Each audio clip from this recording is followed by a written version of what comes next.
Good morning to all the students. कैसे हैं आप सब? I hope you all are fine. So students, as you know that हमने अपने लास्ट लेक्चर के अंदर चैप्टर यूनिट स्टार्ट की, दैट इज ऑर्गेनिक केमिस्ट्री की यूनिट स्टार्ट की, जिसका नाम है basic concept of organic chemistry and their principles. So organic chemistry के अंदर सबसे पहले हमें पता होना चाहिए about the organic compounds. So हमने ऑर्गेनिक कंपाउंड्स के बारे में जाना, ऑर्गेनिक कंपाउंड्स की ऑल डेफिनेशन, ऑर्गेनिक कंपाउंड्स की न्यू डेफिनेशन, और किस तरीके से जो कार्बन है इसका बहुत इंपॉर्टेंट रोल है. कार्बन एक ऐसा एलिमेंट है जो दो तरह की यूनिक प्रॉपर्टी शो करता है, that is first one is called tetravalency and second one is called catenation. और आपको कैटिनेशन वर्ड बहुत अच्छे से मालूम होना चाहिए, the self linkage property of an element. ठीक है, this is called catenation. So catenation से ही हमारा कंसेप्ट स्टार्ट होता है. और एक अनदर प्रॉपर्टी मैंने आपको बताई, दैट इज टेट्रावैलेंसी. सो बच्चे टेट्रावैलेंसी डेफिनेशन भी आपको बहुत अच्छे से मालूम हो. इसके अलावा जितने भी ऑर्गेनिक कंपाउंड्स होते हैं इन्हें बेसिकली तीन तरह से स्ट्रक्चरल रिप्रेजेंट किया जाता है. तो मैंने आपको बताया जैसे स्ट्रक्चरल फॉर्मूला, ठीक है, कंडेंस फॉर्मूला और bond line formula. Bond line formula बहुत अच्छे से आप लोगों को करना है क्योंकि ये कंसेप्ट बहुत इंपॉर्टेंट है. और आप लोगों को जितने भी ऑर्गेनिक कंपाउंड्स मिलेंगे आगे आप स्टडी करेंगे तो आपको जरूरी नहीं है हमेशा कंडेंस फॉर्मूले की फॉर्म में दें. कभी भी बुक में कुछ भी आपको रिएक्शन गिवन होगी, चाहे मैं उसको कंडेंस में लिखूं, चाहे मैं उसे बॉन्ड लाइन में लिखूं, चाहे मैं उसे स्ट्रक्चरल फॉर्मूले की फॉर्म में लिखूं, आपको तीनों तरीके से मालूम होना चाहिए कि कोई भी कंपाउंड लिखा है उसकी कोई भी फॉर्म हम रिप्रेजेंट कर सकते हैं. तो आपको कंफ्यूज नहीं रहना. तो firstly you know about that concept. आपने कहीं ना कहीं बच्चों स्ट्रक्चर फॉर्मूला 10th लेवल पे देखा है, कंडेंस फॉर्मूला भी आप लोग कर लेंगे, बट बॉन्ड लाइन फॉर्मूला को सीखें, उसे ट्राई करें, उसकी प्रैक्टिस करें. ठीक है. सो बच्चों, अब हम डिस्कस करने जा रहे हैं about the organic compounds in the detail, और also we can say that the classification of the organic compounds. So organic compounds की क्लासिफिकेशन डिस्कस करने से पहले आपको मैंने बताया है कि what do you mean by organic compounds. तो basically those compounds according to the modern definition that are called hydrocarbons. ठीक है, the carbon is also present with the hydrogen. तो कार्बन की जो वैलेंसी होगी, कार्बन का जो ऑक्टेट होगा वो हाइड्रोजन की हेल्प से कंप्लीट करना होगा. ठीक है, और कार्बन में भी form the double bond, carbon में भी फॉर्म द ट्रिपल बॉन्ड. और जरूरी नहीं है कि ऑर्गेनिक कंपाउंड्स के अंदर हमेशा कार्बन के साथ हाइड्रोजन अटैच हो. हाँ, मैक्सिमम कंडीशन यही रहेगी कार्बन की वैलेंसी हाइड्रोजन ही कंप्लीट करेंगे, but the carbon hydrogen is also replaced by some other group like alcohol, like aldehyde, like carboxylic acid, like ethers, like ketones. तो कुछ अदर ग्रुप भी होंगे जो हाइड्रोजन को रिप्लेस करके अटैच हो सकते हैं. So they are also called hydrocarbons. ठीक है, so they are also called organic compounds. तो सिंपली आप वही नहीं कह सकते कि अगर कार्बन है और कार्बन के साथ सिर्फ हाइड्रोजन ही है कि उसी को ही ऑर्गेनिक कंपाउंड कहेंगे. नहीं, ऐसा नहीं हो सकता. कार्बन होगा, उसके साथ हाइड्रोजन अटैच होंगे और हाइड्रोजन को हटाकर हाइड्रोजन को रिप्लेस कर सकते हैं सम अदर ग्रुप से, जिसे हम एक तरह के डेरिवेटिव्स भी बोल सकते हैं. तो वो हाइड्रोकार्बन्स के सभी derivatives are also called organic compounds. ठीक है. सो बच्चों, आज हम ऑर्गेनिक कंपाउंड्स की क्लासिफिकेशन डिस्कस करेंगे. तो सबसे पहली क्लासिफिकेशन रहेगी असाइक्लिक और ओपन चेन कंपाउंड्स और साइक्लिक और क्लोज चेन कंपाउंड्स. तो सबसे पहले हम बात करते हैं असाइक्लिक और open chain compounds. The compound contain open chain of carbon atom. ऐसे कंपाउंड जिसमें कार्बन एटम की ओपन चेन प्रेजेंट है वो होंगे हमारे ओपन चेन और acyclic compounds like this. Open chain structure होगा, ये होगा हमारा इसकी पहली classification, that is called acyclic और ओपन चेन कंपाउंड्स. तो these are called open chain compound in which carbon present with only link with each other in a open form, open manner. ठीक है. Now we will discuss about the cyclic और close chain compound. But ये जो बेटा cyclic और close chain compounds का जो हमारी क्लासिफिकेशन है ये फर्दर दो पार्ट्स में डिवाइड है, that is called homocyclic compounds and heterocyclic compounds. So जो होमोसाइक्लिक कंपाउंड्स होते हैं बच्चे, ये फर्दर कैटेगराइज होते हैं एलिसाइक्लिक और एरोमेटिक. सो बेसिकली चाहे मैं ये बोलूं साइक्लिक, चाहे मैं बोलूं एलिसाइक्लिक, ये एक ही बात है. तो साइक्लिक और close chain further compounds are further categorised into two parts, that is homocyclic and heterocyclic. And homocyclic compounds are further categorised into further two parts, that is called alicyclic and aromatic. So what do you mean by alicyclic? Alicyclic का मतलब होता है carbon की chain होगी but उसको अगर हम close कर दें, क्लोज कार्बन की चेन को हम बोल सकते हैं एलिसाइक्लिक कंपाउंड्स और close chain compounds. So what do you mean by alicyclic? तो मैं यहाँ एग्जांपल बता रही हूँ. एलिसाइक्लिक और क्लोज चेन कंपाउंड्स इस तरह के कंपाउंड्स हैं जिसमें कार्बन और कार्बन में एक दूसरे से लिंक किया है और हाइड्रोजन अटैच है उनकी वैलेंसी पूरा करने के लिए, बट द रिंग कैसी है, रिंग क्लोज है। ये एग्जांपल आ जाता है मेरा एलिसाइक्लिक ऑर्गेनिक कंपाउंड्स में। चाहे मैं 3 साइकिल बनाऊं तो मैं उसे बोलूंगी साइक्लोप्रोपेन, और अगर मैं 4 कार्बन को लिंक कर दूं इस तरीके से 4 कार्बन को लिंक कर दूं तो ये हो जाएगा बेटा मेरे पास टेट्रासाइक्लिक, मतलब साइक्लोब्यूटेन बोलते हैं इसे, बेसिकली साइक्लोब्यूटेन। इसे साइक्लिक की फॉर्म में होता है तो उसके नाम के आगे लगाते हैं साइक्लो, इसका नाम है साइक्लोप्रोपेन। अगर मैं यही 5 कार्बन की रिंग बना दूं तो बन जाएगा साइक्लोपेंटेन। यही मैं 6 कार्बन की रिंग बना दूं तो बोलेंगे साइक्लोहेक्सेन। तो इतना आपको पता होना चाहिए। Now we discuss about aromatic compounds. Aromatic compounds बच्चे 2 पार्ट्स में होते हैं, one is benzenoid and second one is called non-benzenoid. अब what do you mean by aromatic compounds? Aromatic compounds वो होंगे जिसमें एक रिंग के अंदर अल्टरनेट डबल बॉन्ड प्रेजेंट होंगे, ठीक है। तो एरोमेटिक कंपाउंड्स में एग्जांपल आ जाता है बेंजीनोइड, और आप लोगों को 10th लेवल पे बेंजीन बताया गया होगा। तो these have a cyclic system containing at least 1 benzene ring. तो बेंजीन रिंग होनी चाहिए, और बेंजीन रिंग आपको पता है क्या होती है, जिसके अंदर अल्टरनेट डबल बॉन्ड होते हैं। तो सपोज मैं आपको बता देती हूँ बच्चे, एरोमेटिक कंपाउंड्स वो होंगे जिनके अंदर एटलीस्ट 1 क्या होगी, 1 बेंजीन रिंग।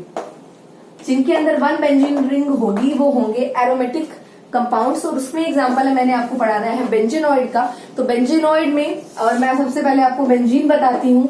ये बेंजीन है, मैंने आपको अपनी बहुत सी क्लासेस में बताया है, ये बेंजीन है। और ये जो आपको नजर आ रहे हैं ये सब कार्बन है, ठीक है। और रिक्वायर्ड हाइड्रोजन अटैच है, जितनी कार्बन को वैलेंसी पूरा करने के लिए चाहिए उतना हाइड्रोजन इसके साथ अटैच हो जाता है। ये होता है हमारा बेंजीन। और कोई भी कंपाउंड जिसके अंदर 1 बेंजीन रिंग प्रेजेंट होती है वो सभी एरोमेटिक कंपाउंड्स होते हैं। At least contain 1 benzene ring, they are called aromatic compounds, ठीक है।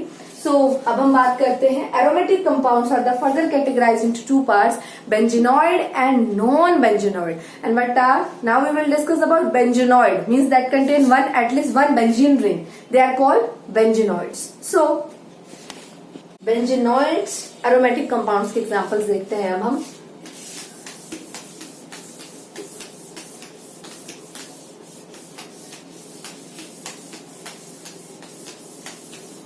तो बच्चों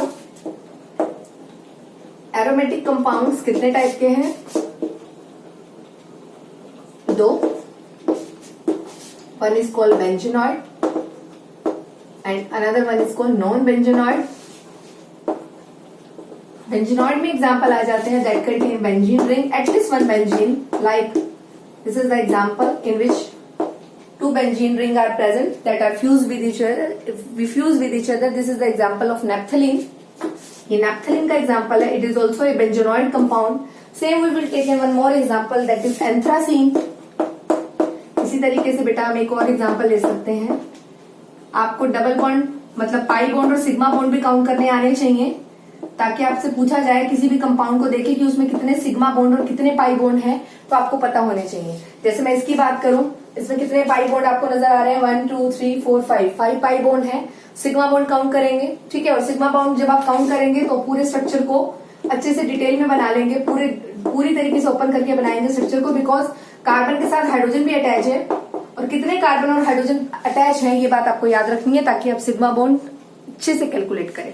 अगर आप पूरे स्ट्रक्चर को ओपन नहीं करेंगे, अच्छे से कार्बन और हाइड्रोजन नहीं बताएंगे, तो आप सिग्मा बॉन्ड प्रॉपर कैलकुलेट नहीं कर पाएंगे। क्योंकि पाई बॉन्ड कैलकुलेट करना बहुत आसान है, क्योंकि पाई बॉन्ड तो आपको जो दिख रहे हैं उतने ही नंबर ऑफ पाई बॉन्ड है। तो किसी भी कंपाउंड को, किसी भी ऑर्गेनिक कंपाउंड में कितने सिग्मा और कितने पाई हैं बेटा, ये बात आपको पता होनी चाहिए, ठीक है। इतना आपको पता चल जाएगा, ठीक है। तो किसी भी कंपाउंड में कितने सिग्मा और कितने पाई हैं, प्लीज ये बात आप बहुत अच्छे से याद रखिए। This is called naphthalene and this is called anthracene, anthracene, ठीक है। ये आपको पता होना चाहिए, इसे हम एंथ्रासीन कहते हैं। और जहां भी ये डॉट लगा है ये सब कार्बन है, और जितने भी उस पे हाइड्रोजन की जरूरत है, कार्बन के अराउंड 4 से ज्यादा बॉन्ड आपको नहीं बनाने हैं, 4 से ज्यादा बॉन्ड नहीं बनाने होते, ये बता रखा है। तो जितने भी हाइड्रोजन रिक्वायर है जिस कार्बन पे, वो आप खुद अटैच कर लेंगे, ठीक है। तो this is the example of benzenoid organic compounds. और इसी तरीके से मैं और एग्जाम्पल बता रही हूँ। एक एग्जाम्पल है हमारे पास जिसके अंदर 2 बेंजीन रिंग है और वो पूरी तरीके से फ्यूज्ड नहीं है। फ्यूज नहीं है। This is an example of, ये किसका एग्जांपल बना बच्चा? ये एग्जांपल बना हमारे पास डाइफिनाइल और बाइफिनाइल। इसे आप चाहे बाइफिनाइल बोलिए, बाइफिनाइल, और आप चाहे इसे डाइफिनाइल बोलिए। This is the also example of benzenoid organic compounds because benzene is present. So these are the compounds of benzenoids, and now we will discuss about the non-benzenoids compounds. So non-benzenoids में आ जाता है बच्चे जो जिसमें जरूरी नहीं है benzene की रिंग अटैच हो, मतलब बेंजीन की रिंग प्रेजेंट हो, जरूरी नहीं होता कि बेंजीन ही जरूर होना चाहिए, 6 कार्बन वाला बेंजीन जरूर होना चाहिए, ऐसा जरूरी नहीं होता. तो these are compounds of non benzenoids. इसमें एग्जांपल हमारे पास आ जाता है ट्रोपोन का. ठीक है, जरूरी नहीं है जिसके अंदर हमारे पास एक बेंजीन की रिंग प्रेजेंट होनी ही चाहिए. दिस इज नॉट नेसेसरी, ये कंडीशन नहीं है. ओके, इतना आपको मालूम हो तो इसमें हम एग्जांपल ले सकते हैं ट्रोपोन का. ठीक है, तो ये ट्रोपोन क्या है देख लीजिए.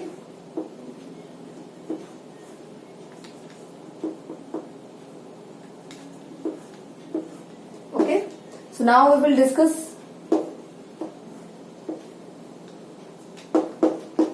अच्छे से आप स्ट्रक्चर को देखेंगे.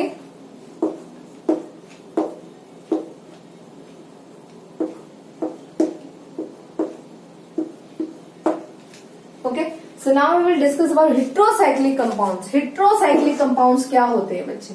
होमोसाइक्लिक 2 टाइप के थे. ठीक है, और एलिसाइक्लिक और एरोमेटिक. एलिसाइक्लिक में सिंपल कार्बन की चेन क्लोज थी और एरोमेटिक में 2 टाइप थे, बेंजीनॉइड और नॉन बेंजीनॉइड.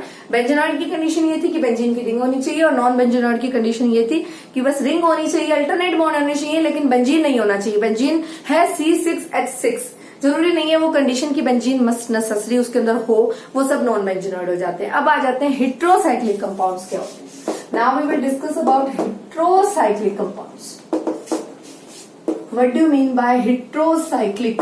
तो heterocyclic compounds वो होते हैं बच्चे जिसके अंदर the ring contain 1 or more atoms of either of the nitrogen, oxygen, sulfur. ठीक है, ऐसी रिंग जिसके अंदर कार्बन तो होगा ही होगा. ठीक है, उसके साथ में कार्बन के अलावा नाइट्रोजन, ऑक्सीजन और सल्फर भी अटैच हो सकते हैं रिंग के अंदर ही. जहां रिंग के अंदर कार्बन कार्बन दिखाते हैं वो उस कार्बन की जगह या तो नाइट्रोजन या ऑक्सीजन या सल्फर भी अटैच हो सकते हैं. वो होते हैं heterocyclic organic compounds. So organic compounds में आ जाते हैं हमारे पास इस तरह के एग्जांपल. जरूरी नहीं है आपके पास बेंजीन की रिंग हो या सारे कार्बन के ही बॉन्ड्स हो, कार्बन के अलावा भी कोई other group attach, oxygen, oxygen, nitrogen और सल्फर में से भी कुछ अटैच हो सकता है. This is called THF, टेट्राहाइड्रोफ्यूरान. इसे बोलते हैं THF, टेट्राहाइड्रोफ्यूरान. ठीक है, सेम इसी तरीके से आ जाता है एक हमारे पास फ्यूरान. फ्यूरान में क्या होगा, सेम यही स्ट्रक्चर रहेगा, बस यहाँ पर आप हाइड्रोजन कम कर दीजिए और डबल बॉन्ड अटैच कर दीजिए, डबल बॉन्ड अटैच कर दीजिए, ये हो जाता है खाली फ्यूरान. इसको बोलते हैं फ्यूरान. ठीक है, इसी तरीके से एक हमारे पास आ जाता है पिरिडिन, जो एक गुड कैटलिस्ट का भी काम करता है. ठीक है, एक आपको पता होना चाहिए बहुत अच्छे से, पिरिडिन नेम इज पिरिडिन. इस पिरिडिन के अंदर कार्बन की जगह पे नाइट्रोजन अटैच मिलता है, बाकी सब जगह पे कार्बन होगा और कुछ जगह पे नाइट्रोजन भी आपको अटैच मिल सकता है. ठीक है, तो इससे बोलेंगे और रिक्वायर्ड नंबर ऑफ H इसके साथ अटैच कर देंगे कार्बन के साथ, जितनी कार्बन की वैलेंसी को पूरा करने के लिए रिक्वायर्ड है. ठीक है, तो ये हो गया हमारे पास पिरिडिन. इसे बोलते हैं बच्चे हम पिरिडिन. तो आपने क्या देखा, कार्बन की जगह कोई अदर ग्रुप अटैच हो जाता है कार्बन की जगह, तो वो हमारे हेट्रोसाइक्लिक कंपाउंड्स में एग्जांपल बन जाता है. ठीक है, तो ये मेरा पहले मैंने आपको बताया THF, फिर बताया पिरिडिन, फिर बताया फ्यूरान क्या है. फ्यूरान में बस यहाँ डबल बॉन्ड लग जाएगा, ये याद रखना है. इसी तरीके से एक और होता है पायरोल. पायरोल में भी क्या करना है मैं यही बता देती हूँ. पायरोल में भी यहाँ पर इस O की जगह पे NH आ जाएगा, ये पायरोल है. This is called pyrrole, this is called pyrrole. ठीक है, so now we will discuss about the functional group. ये तो बात हुई सिंपल, ठीक है, कंपाउंड्स की. Now we will discuss about inorganic compounds. Functional group किन्हें कहते हैं बेटा? मैं अभी आपको बता रही थी डबल बॉन्ड होता है कार्बन कार्बन में, कार्बन कार्बन में ट्रिपल बॉन्ड भी होता है. ठीक है, ट्रिपल बॉन्ड से ज्यादा कार्बन कार्बन कैरी नहीं करते. जब carbon carbon double bond carry करते हैं फंक्शनल ग्रुप, तो उसे बोलते हैं हम अल्कीन. जब carbon carbon triple bond carry करते हैं उसे हम बोलते हैं बच्चों अल्काइंस. ये बात हमको पता है क्योंकि ये बात हमने 10th में अच्छे से देखी है, पढ़ी भी है. अच्छा, जब कार्बन हाइड्रोजन से अटैच होता है और इसके साथ में एक हेलोजन अटैच हो जाता है, हेलोजन रिप्रेजेंट होता है बेटा एक्स से, एक्स में भी फ्लोरीन, क्लोरीन, ब्रोमीन, आयोडीन, ठीक है, एक्स में भी फ्लोरीन, क्लोरीन, ब्रोमीन, आयोडीन, ठीक है, मेनली क्लोरीन और ब्रोमीन अटैच होते हैं ऑर्गेनिक कंपाउंड में। फ्लोरीन का साइज छोटा होता है इसलिए वो परफेक्ट कंपाउंड नहीं बनाता, और आयोडीन का साइज बहुत ज्यादा बड़ा होता है तो वो भी कार्बन के साथ परफेक्ट कंपाउंड नहीं बनाता। तो मेनली जब आप देखोगे, जब आप ऑर्गेनिक केमिस्ट्री डिटेल में पढ़ोगे तो देखोगे क्लोरीन और ब्रोमीन के कंपाउंड्स आपको ज्यादा से ज्यादा मिलते हैं, ठीक है। तो ये होता है, इसे बोलते हैं अल्काइल हैलाइड। अगर यहाँ कोई भी हेलोजन लग जाएगा आपको बस याद रखना है, ऐसे कंपाउंड्स को बोलते हैं अल्काइल हैलाइड, और ये भी एक फंक्शनल ग्रुप है।